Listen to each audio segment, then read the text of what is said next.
Donc, dans cette capsule, nous allons regarder la fonction valeur absolue et son graphique. Donc, la première chose qu'il faut regarder, c'est la fonction de base y est égal à valeur absolue de x.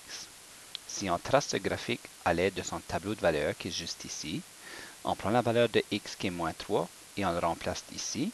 Donc, la valeur absolue de moins 3, c'est plus 3. Donc, y sera égal à plus 3. Ensuite, on fait la même chose avec x qui est moins 2. Donc, la valeur absolue de moins 2, c'est plus 2. Donc, le y est égal à plus 2. Et on fait la même chose avec moins 1, avec le 0, avec le plus 1, le plus 2 et le plus 3.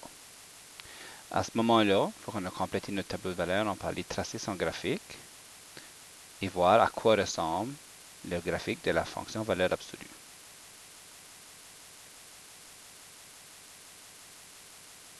Donc, si on place le point moins 3 plus 3, ensuite moins 2 plus 2, moins 1 plus 1, 0, 0, plus 1 plus 1, plus 2 plus 2, plus 3 plus 3, ça nous donne un graphique qui ressemble à un V. Et évidemment, si on continue jusqu'à l'infini, ça nous donnerait quelque chose comme ceci. Donc, on voit ici qu'il y a une symétrie par rapport à l'axe des Y. Donc, quand je fais un déplacement de 1 sur l'axe des X, c'est 1 sur Y. Lorsque c'est 2 sur X, c'est 2 sur Y. Et quand c'est 3 sur X, c'est 3 sur Y. Donc, on a ce qu'on appelle le truc 1, 2 et 3. On va revenir à ce truc-là plus tard quand on va tracer nos graphiques.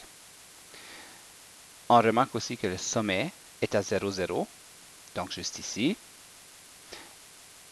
Donc, si on s'en va voir une autre équation maintenant, où on a ajouté des paramètres A, H et K. Donc, le paramètre A est moins 2, le paramètre H ici sera moins 1 et le paramètre K sera plus 4. Si on construit son tableau de valeurs, donc on remplace avec moins 3. Donc, si je prends la valeur de x qui est moins 3 et je le remplace ici, moins 3 plus 1, ça fait moins 2. La valeur absolue de moins 2, ça fait plus 2. Donc, le plus 2 doit être multiplié avec le moins 2, donc ça fait moins 4. Avec le plus 4 qui est juste ici, donc ça fait 0. Et je fais la même chose avec toutes les valeurs de x qui sont ici. Si x est moins 2 plus 1, ça fait moins 1. La valeur absolue de moins 1, ça fait plus 1, fois le moins 2, qui fait moins 2, plus 4, donc on a 2. Moins 1 plus 1, ça fait 0. 0 fois moins 2, ça fait 0, avec le plus 4. Si je remplace le x par 0, ça fait 1, valeur absolue de 1, fois le moins 2, plus 4, on obtient 2. Et quand je remplace le 1, ça fait 2, moins 4, plus 4, ça fait 0. 2 ici, ça fait 3, fait moins 6, plus 4, donc on est à moins 2. Et ensuite le 3, donc 4, moins 8 plus 4, ça fait moins 4. Si on va tracer ce graphique,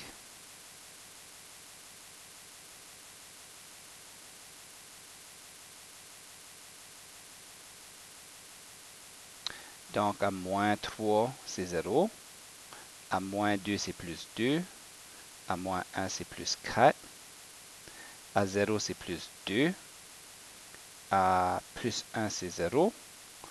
À plus 2, c'est moins 2. Et à plus 3, c'est moins 4. Donc, on remarque qu'on a la fonction valeur absolue juste ici. Oh. Comme ça. Ici, on aurait pu le continuer comme ça. Et on remarque que son sommet est à moins 1 plus 4. Et si on regarde la fonction comme on a ici, écrite sous sa forme canonique, le paramètre h ici, c'est moins 1 et le paramètre k, c'est plus 4. Donc, le rôle de h et de k joue le même rôle dans la fonction valeur absolue comme qu'il jouait dans la fonction quadratique. Ensuite, le a est négatif, la valeur absolue elle est tournée vers le bas. Et aussi, c'est 2. Donc, si je fais un déplacement sur l'axe des x, c'est 2 déplacements vers le bas. Si je fais 2 déplacements sur l'axe des x, ça va être moins 4 au lieu de 2.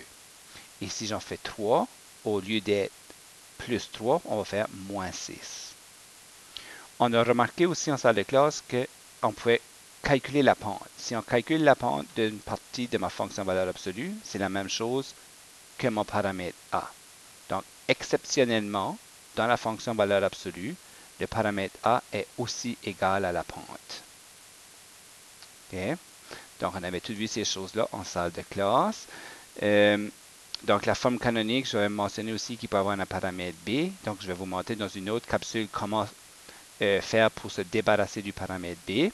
Mais pour tout de suite, si on continue avec le graphique, que je vous demandais de tracer ces deux ici, qu'est-ce qu'on va faire? C'est qu'on va prendre le paramètre HK, qui est moins 3 et moins 2. Donc, mon sommet, c'est moins 3 et moins 2. Donc, je peux aller tout de suite placer mon sommet à moins 3 et moins 2.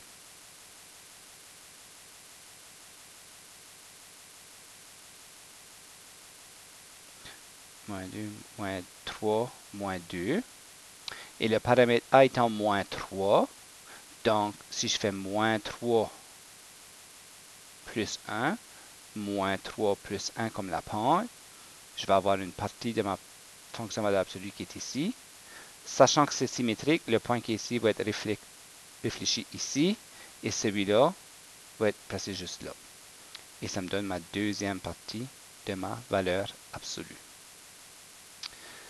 Ici, un paramètre B, je reviendrai dans l'autre capsule faire ce problème-là. Puisqu'on parle de son graphique, je vais aller chercher aussi un document où on va parler, je vais vous donner le graphique et je vais vous demander de me trouver l'équation. Donc,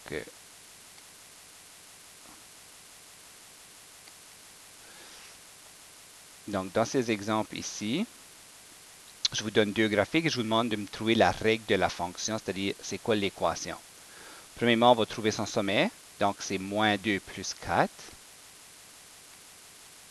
Donc, je sais que mon équation va ressembler à y qui est égal à a, valeur absolue de x plus 2, parce que mon paramètre a change de signe, avec un plus 4. Il me reste à trouver le paramètre a qui est juste là. Donc, à ce moment-là, on peut calculer la pente. Donc, si je descends de 2, puis je fais plus 1, je tombe directement sur ce point-là. Si je fais moins 2 plus 1, moins 2 plus 1, donc la pente étant moins 2, je peux dire que mon équation, c'est moins 2, valeur absolue de x plus 2, plus 4. Et voilà, je viens de trouver l'équation de ce graphique-là.